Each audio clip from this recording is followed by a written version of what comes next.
Welcome back, ladies and gentlemen, to the DreamHack Open featuring Fortnite, where we are in the middle of the North American West competition for the semifinals. 1,500 players are competing over the next 3 hours, or I guess I should say now the next 2 hours. And we're going to find the top 100 players that are going to be moving on to the grand finals later today. Joining me, of course, your casters, it's Fallout and Sundown. And that symmetrical play right there, doing a great job, of course. But, gentlemen, we got to talk about that end game that we just saw. Sundown, break it down for me. I mean, it was really felt like it was textbook at the end, just being able to run high ground from the top down. It's something we've seen time and time again, and it's a reason why high ground advantage is so valued. But the key is, particularly in this chapter, is when you go up, you have to have enough materials to maintain the control. And that's also regarding how many crash pads do other people have? Can they knock me down? Where's the shockwave launcher? Where's the dude with the glider grapnel gun? Is he going to be able to come up? And keeping kind of all of those in check over the course of the game, if you're able to then run that out and execute from the top down, it's easy. But for somebody like Symmetrical, that is relatively easy in this circumstance because he's just so good. Yeah, that's a great point, Sundown. You have to have a mental checklist of all of those things. And the one thing that he actually also had to keep a checklist of was Jeffers, who's running that kind of textbook chapter 2 play of getting some flopper, staying in storm, and trying to retake high ground. Brilliant job by Symmetrical, double backing for it. Got a little bit of fortune right there that Jeffers didn't tag him up and get him pretty weak. That could have changed things up a little bit, but textbook play from the veteran in Symmetrical, held high ground the whole time, dropped low ground when it mattered the most, and made the plays when it mattered. Well, speaking of changing things up, we actually have our drawing board ready to go, and I'm so excited because I know, Sundown, you're super looking forward to being a part of this, so I'm going to let you guys take it away. Yeah, I'm really pumped about this. So this is my first time actually using the tool. So one thing that's different, and we're going to talk about it from the last stream cap, we have Coral Castle in both Slurpy Swamp that are in play this time. Coral Castles, which we saw a little bit of, these waterfalls right here make it really, really, really difficult for players to drop it and rotate. So that's why we've seen a number of picks. You actually tend to not find as many people who are over in that area. They tend to rotate back and through. They rather land over here or up over in this side and then make it a rotation path through here. And that also kind of looks like a little bear. Draw a little nose. I was about to say, you're drawing a koala right now? Smiley face, there we go. But now, down here in Slurpy Swamp, a place where we've seen some more endgames rotate through. The biggest addition of Slurpy is just the amount of innate shields. And the other key area that we've seen so much of, and we always have to keep in mind, is Catty Corner. We saw the early game over there in the mountains and how it was able to kind of work its way into the game. Let's see if I can't swap up the color a little bit here. But the amount that ends up coming out of Catty Corner and where you rotate through, where this shockwave launcher ends up coming onto the map, and whether or not they move towards this area or whether they push up into here makes a huge difference. But thank you so much for putting up with me and drawing on the board. That was my first time getting an opportunity to do that, and I had a lot of fun with it.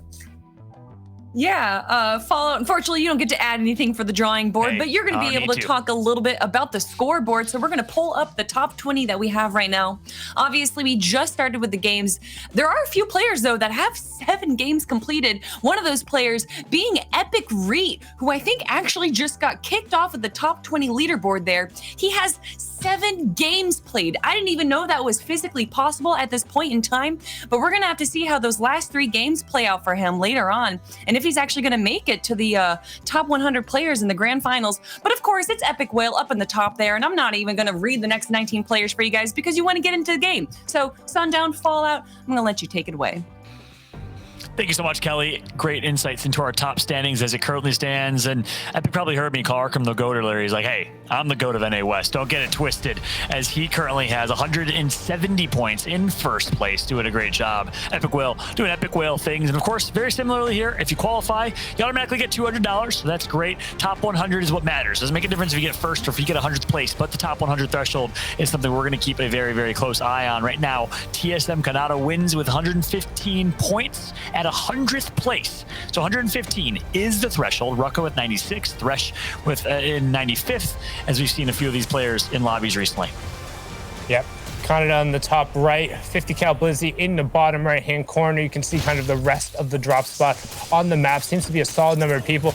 And 5 cal Blizzy said, I don't need a 50 cal. I don't need a Blizzy. I don't need a Glizzy. All I need is my pickaxe and a race. You don't even need to gun drop him. He just says, I'm going to hard commit and pray you don't pull something quickly. However, whoever he just pickaxe made a mistake. So one fun little mechanic drop. The weapon will always drop out of the right side of the chest. And if a player is occupying that spot, even if you're standing there, you're not going to have a chance to grab it and then aim back over the top of them. So a nice little win there from 50 cal Blizzy to pick up the quick little 5-hit KO. Yeah, beautiful. 50 cal Blizzy did get 4th place in our second qualifier yesterday. And by the way, we got 8 or 9 people at 50 cal gang qualifying for today. So 50 cal is being represented well. Keep an eye here. We got Storm eliminating Dime in the replay here. So big pickup from Storm. Storm World Cup qualifier. I believe duo with Epic Whale, I think, if I remember correctly, at the World Cup. We all know what Storm is capable of. I think he's also in the top 100 as it currently stands as well. Yeah, 40R Storm, the player who originally came on the scene way back in the day when he was the 14-year-old at Ninja Vegas who ended up winning an event, and everyone was like, wait, what? That's possible? That's a thing? Well, little did that end up knowing that it would foreshadow pretty much the entirety of Fortnite with all the Zoomers coming out and just taking away everything from everyone. But Storm and Epic Whale paired up in the final week of the World Cup qualifiers. We were able to make it, also qualified as a solo, but now on board with TSM's Canada. Players had a ton of success, particularly in the solos portion. He's trying to hunt down Blur Juice right now, hiding behind the fence, even though it's a little bit see-through. We'll still get the first shot there, and he's going to try and pressure this. Yeah, he is. He knows he has the advantage right now. He got 2 tags on Blur Juice, so a good start. And I like the shots coming through from Canada. Needs to be a little bit careful, though, as he's going to get tagged up right back. Still has the advantage, still holding the upper hand in this one, but the chug splash is coming through from Blur Juice. Canada has to hear it, so he has to know he doesn't have as much of an advantage as he had, but still has the HP overall benefit in this 1-versus-1 box fight. And right now, he just wants to wait. Like I said, he wanted to be patient. He doesn't want to give him a big charge shot because if you end up eating one of those back, it can turn a fight right here. He has plenty of utility, but he doesn't want to burn through it. He's already forced Blur to burn through his, so he just needs to chip away at the damage. But if he takes any more right now, he's going to get caught, and you can tell he ideally doesn't want to pop these if he doesn't have to. He wants to try and get the siphon first and then reset, but he's not really going to get a choice. Better safe than sorry, I think, says Canada, as they're both actually going to heal up. So they both pay each other a little bit of respect in this fight. Despite Blur Juice having the advantage, he could have W-keyed him, could have played a lot more aggressive. He's going to let him heal up. As we're now on board with Trap Killed and a little bit of fight of his own. Canada will keep an eye at the top left of our screen to see if he gets taken out. As he's in 100th place, he's right in that fringe for qualifying, so that'll be crucial. Trap Kill getting a good shot in. One more shot will do the trick on One Hit Wonder. Well, one hit just needs only one to get taken out right now.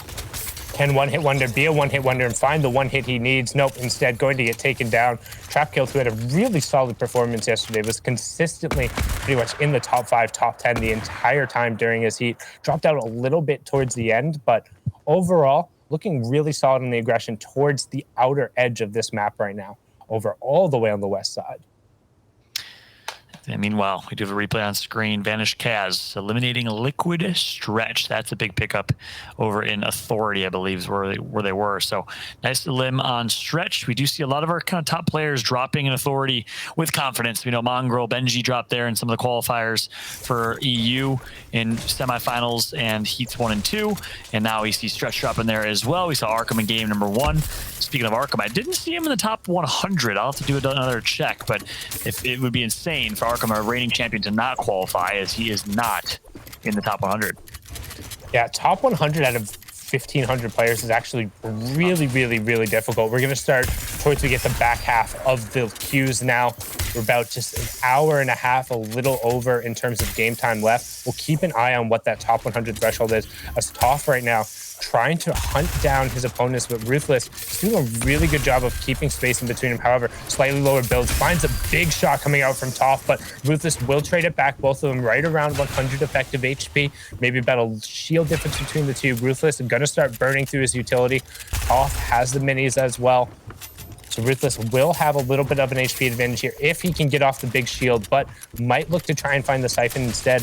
Both of these players doing a really good job of just keeping the one piece in between them as they're both on charged shotguns. Neither of them are going to be able to find those super quick reaction shots unless the opponent gives it to them. Toph eating one right there, but it's tough. tough for Toph, as we got ourselves a little bit of a battle here. Back to even, back to neutral in this fight between these two. And of course, now that we're in the mid game, it is going to be a tough situation. You got to survive here, but Toph is going to get the upper hand. He picks up Ruthless in the elimination. Nice job, nice pick. As we also did just get an update, Arkham is in 411th place, courtesy of Hello Kelly Link herself. Thank you for the intel. But crazy right now for Arkham. He's going to have to step it up in the second half. Yeah, currently sitting in that top third and will need to pick himself up there. Nice little fight win for Toph, but as he said, he's going to be in a tough spot considering the mats and the amount of utility he had to burn. As then we hop on board with TQ Alawar, trying to find some shots here. He has plenty of utility as well. Posey on the other side of him, trying to find some shots. The tack shots on both sides of this, so Pose is in a tough spot. Finds two big shots now, though, to back Alex back down to 32. Crashpad comes out in a little bit of a disengage here. Yep, he's used the chug splashes, which, you know, I think he could have gotten those minis off first. Not that would have made too much of a difference there, but now he's up in this close fight against Pose. He does have his shield back, and now he actually has the advantage, but not going to matter. It's going to be the aggressor who gets the elimination. That's a big one from Pose. That's, by the way, his second elimination. He has a med kit, and he's going to pick up some mini shields as well. Big elims coming through from Poses. Yeah, Posev needing to find that one there. Honestly, a really good job just making sure he maintained the pressure. And did you know that Shaquille O'Neal hosted Shark Week in 2018? I mean, that's impressive. Did he hose it or did he host it? I'm assuming he probably hosted it, but while he was hosting it, he did so well that he just absolutely hosed the entire thing.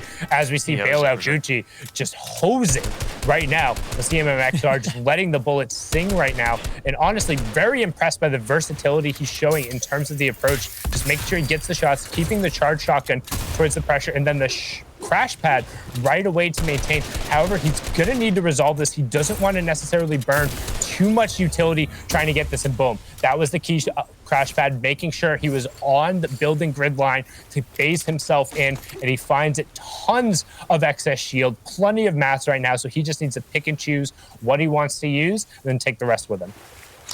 Yeah, he gets his pick of the jewels and prizes as a result of that win. The spoils of war, as we call them, as Bailout Gucci doing a great job. Now nearby the next circle, so he can take his time. Meanwhile, Extinct is going to get taken out. Second time we've seen him die on stream. I'll give it a little bit of a caster's curse as we talk about it and call it. As Blizzy, we talked about him last game, watched him last game. He gets taken out as well. He got fourth place in his qualifier, but currently we're on board with DK. DK in a 1-versus-1 against Snake of Outcast. Yep, Snake and Outcast going off here. And also just quick little shout out, TQ Alawar, the player who did just get taken down a little there, is from Team Queso, is De España, one of our Spanish players in Europe who's playing from across the pond. So Thank you so much for putting it in and the effort going into the semifinals. So good from him. But right now, Decay in the bottom right against a Snake of Outcast. And right now, Decay being forced to work through a lot of his utility as well.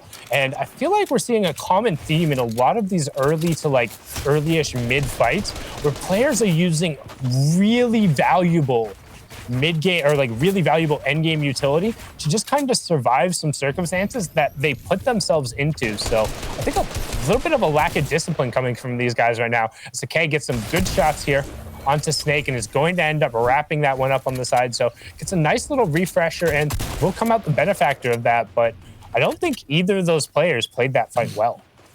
Yeah, they did have to use a lot of their resources overall to win that fight. But in the words of my friend Monster D-Face, if you don't use it, you do lose it. So you're better off to use some of that utility early on, get the win, stay alive, than to get eliminated and get taken out as a result. Blake now on board with him. I believe it's the same Blake we were watching yesterday. Currently, a lot of shield in his inventory, not a lot of heals in his inventory, and he's on his back foot. This is looking bleak for Blake. Yep, 83 effective HP right now with only 10 of those being whites, and you can see this 5G Cesare on his wall the entire time. Really good pressure coming out from him, not really giving him the space with Blake, trying to get a little bit of real estate himself. You can see he wants to disengage this fight, but the other player was aware of that and finds a huge hunting rifle shot right there, picking it up. Didn't matter if it was a body or a headshot. I think it came through with the headshot based off of the sound, but either way, he was picking that up, and well done from, I don't know how to pronounce that. I want to say Sizer, maybe? Yeah, I'll go with Sizer. Sizer? I don't know. Sizer. I'll say Sizer for now. I like Sizer. as he's going to get that pick with the hunting rifle, which I, for a second, I thought it was just going to be a charged shotgun, because actually Blake has enough health to get taken out by a charged shotgun. Instead, he does it the fancy way. Nice quick scope with the hunting rifle, as we see Echo eliminating Assault in our feed here. Nice shot coming through from Echo. That's a big pick on Assault, who we all know is one of the top players. Currently watching Casual on his rotation as well. Looks like he's already in Storm, in Lazy Lake, surrounded by quite a few other players, but Casual will be in a good spot. Doesn't have the best late game utility really outside of those crash pads, though. So he's going to try and see if he can pick up a pick. Some more mats, of course, on the rotation over as well. Yeah, as many mats as possible. Desperately needs to find some metal if he's able to get some, but assuming Lazy Lake, like everyone else who's been here, has already cannibalized everything, that's going to be really, really, really difficult. So wants to probably head over towards those canoes and get anything he can down towards that little river area. But as we talked about yesterday, once you kind of drop into those valleys and into the ravines, you're in a really easy open sight line, and it's hard to cover yourself back up. But he says, I'll get my refresher my own way. It looks like he's actually heading over towards this opponent right now and kind of wants to box himself up. This is Uxit on the other side of him. So Casual in the right-hand side, you can see the fight going down on the wide. He's really just trying to spray in and get some pressure on his box. Yeah, that's exactly right. Trying to get within. He doesn't have a clear advantage, though, in any way, shape, or form in this fight. Does have the crash pads if he really wants to take it with aggression. As looks like this will be a slightly stalemated fight for now. It is Casual who is the one playing with the aggression, however, but needs to be careful. Third parties are everywhere. You get this elimination, great. You might get taken out right after. You might get caught with your pants down, which he almost did right there, was Casual. Uxif was really one shot away from having the upper hand in this fight. Yeah, and you see Crash Pads coming in now, trying to get the box entry. He needs to be careful, though. Tac Shotgun against Charge. The Charge, if it gets that first primary shot, he's just going to lose it. He has to find an angle where he can close the gap, and that's what we talked about. The first Charge shot ends up going through him. A great 81 tag through the phased stare, but the Charge shot being the difference there. Uxit ends up outlasting him by just 24 HP. However, plenty of utility to get himself back in as we pop on board here with Voyle, who is chilling out in the storm, and Danny Phantom able to pick up another lobby there. So not going ghost, keeping himself on the scoreboard and in relevant conversation, which is what Voyle wants to do here, trying to cannibalize this low pad around the side from Yuz. But he has to make sure he makes it over the top of this waterfall. Otherwise, he's just going to be gate kept out of zone here on the edge, because if you look at the mini map, there's so many players here. Yeah, this is dangerous. Yuz, of course, knows that he's right behind him as well. So much like we saw from last game, where the gatekeeping came through and the elimination was picked up by Bricks, Voyle could get eliminated by Yuz in this situation. But Yuz doesn't really look like he's trying to take the shot. I don't see any edits, any windows for the free elimination really on Voyle. So I'm not sure if I agree with that from Yuz. He's a little bit cautious because he's low in health. But I think that's all the more reason to try and get that elimination. So now so you can get the siphon, so you can get the mats. I think he was just hoping that everyone would forget he was there, but Voyle was not forgetting. Voyle was just on the hunt right now. You can tell he desperately needs his refresh. Only has 35 builds total. And you can see he has a nice little peanut butter edit going on in front of him, so he can kind of hit this wall and not worry about the third parties that are happening on the other side. And you can see Yuz finally being forced to take action, recognizing he has to defend himself from this, but Voyle is going to get the much needed refresh. And even then, it's not a ton of mats. He tells him to take that L, but Voyle, you got to be careful here, man. There's a number of players nearby, and you could get caught in a tough spot. That's exactly right. Listen, I think that was a warrant to take the L dance, personally. Reason being, you really shouldn't have been in that position. Yux had the opportunity, had the upper hand, and had the chance to gatekeep as much as he needed on that storm, and he still got the elims. You got to let him know it every once in a while, as he does right there. Sundown, I know, having competed against you in esports, you know a thing or two about some friendly trash talk. I'm all about it. I mean, the one thing that kind of blew my mind early on in the Fortnite community was like how offended people got when like somebody emoted on him. I'm like, really? Yeah. Like the emotes are in the game. Like just queue back up. You don't have to sit there and watch it. Like you're fine. Like go next, man. Focus on yourself. Like it's much different when you're in a round-based game and you're subjected to facing the same players over and over again every round. But when you can queue up and go into a whole nother lobby, yeah, who sees? As now we see Vax rotating through as well, currently sitting on 101 points. We do have Fury, Flois, part of that Danish representation, hanging out in the lobby as well. Brayden, Kabuto, 50 cal Impact, Sauber, LG, Inano, Bakity, a number of players in this lobby, just all hanging out on the side. Yeah, more 50 cal representation as we're seeing here. We know Blizzy got taken out earlier in this exact lobby. Is Vox right now on board with him? 2 floppers, 2 crash pads, some minis, pretty solid. in terms of endgame loop. It needs to be careful, though, against Flois. He is going to have the upper hand in ping. That's why Flois is using that SMG, most likely, trying to get a little spray and pray action as Flois now in a pretty rough spot between a rock and a hard place. He's going to be tagged up, going to be pressured. Sometimes you become the chosen one. Will this be a situation where Flois gets chosen and gets lasered? It looks like he will survive. Yeah, and right now, just keeping an eye on where that 100th place mark, because the top 100 players will move on to the grand final tomorrow as Flois. It does get picked up there by Voss when there's no confirmation there. Question mark. I think he caught him. I think he caught him like right before the edge of the bush. Like on the angle I saw, well, it's a little different from the replay. The replay perspective, I think right before the trees, there was a little bit of a gap where he saw the character model go through, and then he's just throwing bullets. But in that regard, as I was saying, 135 points is what we're currently looking at. So Vox going to need to pick up a number of placement points and a couple of elims to keep himself in contention for it right now. Yeah, so let's see. There's the angle from Vox in the left-hand corner. Trick in the mini and boom. Yeah, he caught him right. Yeah, like I said, there's little bit of a gap, and then it's just throw bullets and pray you hit something as Flock knocks down Canada as well there. So he's going to get taken out. Yeah, so many people in Fortnite are used to visual cover in the game as hard cover, because a lot of times you do have that, but then you don't realize things like giant bushes do not give you cover from damage and from bullets. So one little build there would have probably kept Flois alive. Instead, Vox gets the pick. One elimination for him. And as Sundun mentioned, this is a must-perform game if he wants to keep at pace. And that pace currently is about 20 or 30 points above where he's at for the top 100 threshold, but still a very good showing so far from Vox. He's probably in a similar spot with where Arkham is and a lot of top players. So I'm excited to see what Vox can do in this late game as we are down to 53 players. One player who I have identified as an important mention in this one is Jay Roses. He got top 3 yesterday, dominated his last game to sneak into the top 3. I know he got, I believe, top 10 or top 15 in the last DreamHack Open, so he's been performing very, very well. I haven't seen him yet today. I've been waiting to see him. Jay Roses, 2 eliminations and 111 points. He is currently trying to keep pace as well. Yeah, the Season X FNCS winner out of NA West with his team. Able to push forward here right now. Some decent performances is well above the Storm Surge threshold, so not going to have to worry about that, but does have to worry about kind of being in that ravine area. We talked about all the players who are on the mountainsides are going to have priority on him. We're going to end up with another potential mountain zone, so this change in vertical terrain when you get into the end game makes it that much harder for players to have clear sight lines and to get the correct rotations and the right information. So many more real quick little one-on-one engagements, and then also players who are burning utility just to overcome the map, not even worrying about their opponents. They're saying, hey, I got to get to point A to point B, and I have to use this to get there. Alithi also in this lobby. Jay Roses got 2nd or 3rd place yesterday in the qualifier behind Alithi, who did take a 1st place finish. Alithi took a break in June, as we didn't see Alithi play in any FNCS tournaments, but we know Alithi can compete at a top level, and he showed so yesterday. Currently, though, behind pace at 104 points. Every player we've been watching is right there, close to pace, but not just there yet. Needs a pop-off type of game. These are some crucial storylines to keep in mind here, as you're keeping an eye on the elimination feed at the top left. These players we've been watching, Vox, Jay Roses, Alithi, need to perform when it matters the most, as we just saw Jay Roses performed yesterday.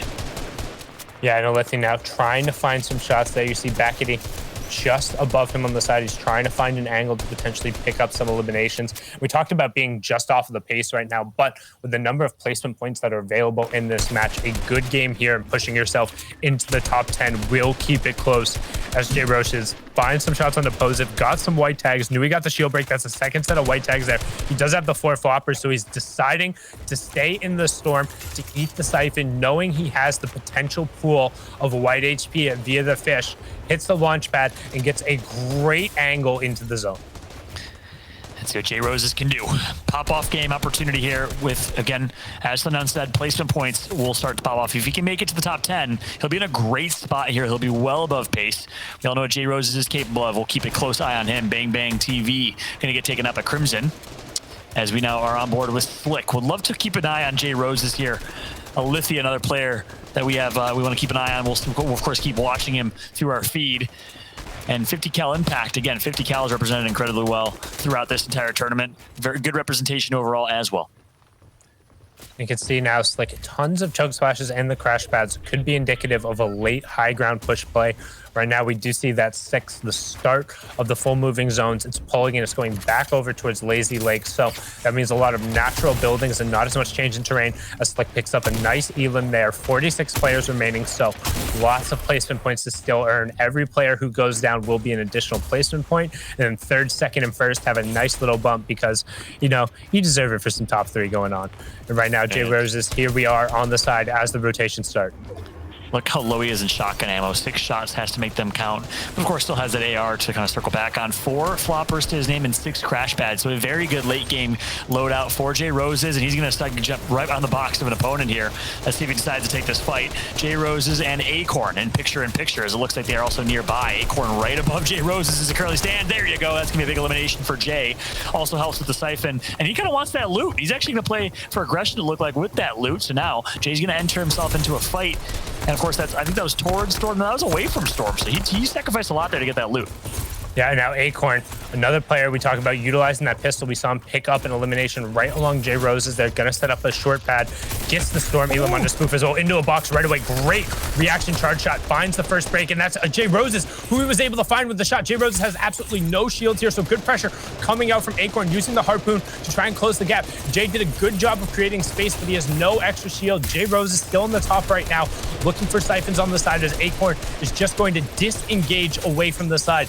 Jay's in the top right. You have Acorn in your bottom right-hand corner. Macon on the wide on the left is in the top. Storm Surge turns on for a second and immediately turns back off as Acorn finds yet another pick with the pistol. So 3 quick eliminations coming out from Acorn. If you look up Clutch on YouTube, you're going to see this clip of Jay Roses, because right now with no shield to his name, somehow gets tagged up by Acorn and somehow still survives as Acorn is going to get an elimination elsewhere. But some way, somehow, with no shield in his inventory, not a whole lot of ammo, Jay Roses is still alive, still in this one, still fighting for his chance to make it to the late game here and just gaining placement point after placement point. Acorn popping off with 4 limbs himself. Jay Roses trying to get the limb by AR. 149 now for Jay Roses. We talked about the available placement points and being able to push up towards the top 100. All these players doing a good job. Back on board with Acorn here as he picks up number 5 from the charge shotgun harpoon combo. Great job getting the wall and the ramp in the way. Great ramp flip into a 143. See ya, Muffin. See you later. The Muffin Man doesn't live on Drury Lane. He's back in the lobby as Acorn continues pushing forward. Jay Roses in the top right falls into a box and goes down. Acorn's reign ends at 6 eliminations, but inside the top 15. Epic Fab also still up there, but Macon has been uncontested on the high ground. Now just single tarping his way out as we have our top 10. Jay Roses pops the crash pad and continues to move on to the side of the zone. Has the floppers, but needs to be careful. He's in the zone. Will he get it? He does. Just the 1 HP flopper at the end. Now he's down to whatever he can get. It's 1 build in a dream, and the dream is an elim right there. Top 7 and a great refresher to give him 26 builds to work with now. You got to be kidding me. How is he still alive? This is one of the most clutch performances we have seen. He hasn't had shield in 5 minutes, Sundown, and he is continuing to perform. Jay Roses, only 4 builds left. That's it for builds, only 1. Gonna get some shields finally. Gonna have 100 total HP. Can he get another elimination? Yes, he does. Gets the siphon, and that is finally gonna be the end of Jay Roses, but a valiant effort is now. We are on board with Macon, currently with high ground, and the Shockwave launcher. This has to be his game, Sundown. He's just been uncontested, hanging out on the board. Still has 32 plus builds with Taiwa in the top right, Macon in your bottom right-hand corner. You have Backety, Adios, Asian Feeds still left as well. You can see, wait for the server to catch up a little bit. Macon still just raining shots from above with that epic burst. They are trying to find something. Taiwa wants to find an angle. It's going to come down to what happens on the in-between as Backety is trying to find some room here, but nobody's really making a move as now the Shockwave launcher is going to force Asian Feeds back out into the zone. Taiwa trying to find an engagement there. He gets taken down as Backety ends up dropping down from above, but Macon is the one who ends up finally finishing it out. It should just be Bacon to close this out from top down. You have 145 points. That's going to be one player left. Adios, Asian Feeds. Says adios to this lobby. And guess what? Balcony's going to be right after as Macon has the health advantage, has a Shockwave launcher, and just about has this game. Let's see if he can close it out. Doesn't even need to. It's going to be Balcony by Storm elimination, and Macon knew it. That's why he's able to come out on top. 7 elimination game and a first place finish for Macon as he sneaks his way into the top 100. We're going to have more Fortnite action. We got about an hour and 15 minutes left right after this.